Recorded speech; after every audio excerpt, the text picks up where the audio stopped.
ड्रामा में तू बोका वाली खाया है, आधी रात बोल का है मिले को बुलाया है।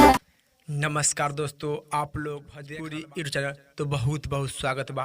तो आप लोग के बता दी कि खेसारी लाल यादव जी के वो गाना बा जो कि टिकटॉक पर सबसे ज़्यादा वायरल हो गया बा। जी हाँ, जो कि आप लोग के बता दी कि गाना यूट्यूब पर भी वायरल हो बा, वैसी जो कि टिकटॉक पर भी ज़्यादा वो गाना पर टिकटॉक बन रहा बा। तो आप लोग के बता दी कि गाना के का नाम बा।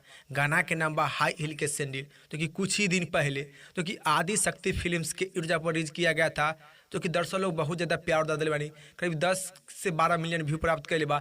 वैसी जो कि टिकटॉक पर भी जो कि हाई हिल के सैंडल के गाना सबसे ज़्यादा वायरल हो गया बा। जी हाँ, जो कि सबसे ज़्यादा जो कि भोजपुरी इंडस्ट्री में गाना जो कि टिकटॉक बन रहा बा, गाना पर जो कि हाई हिल के सैंडल के गाना पर। तो आप लोग भी हाई हिल के गाना सैंडल सुन ले बानी, अगर ना सुन ले बानी तो आप लोग भी आदि शक्ति फिल्म्स के यूट्यूब पर जाई और सुनिए कमेंट बॉक्स में बताई। तो आप लोग कह दी यही गाना बा हाई हिल के सैंडल, जो कि खेसारी लाल यादव जी और अंतरा सिंह प्रियंका गैले बानी, जो कि टिकटॉक पर पूरा वायरल हो गया बा।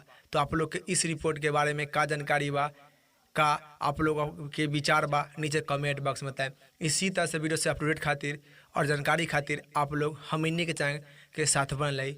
फिलहाल में इतने, फिर से मिलेंगे अगले वीडियो में। जय हिंद, जय भोजपुरी।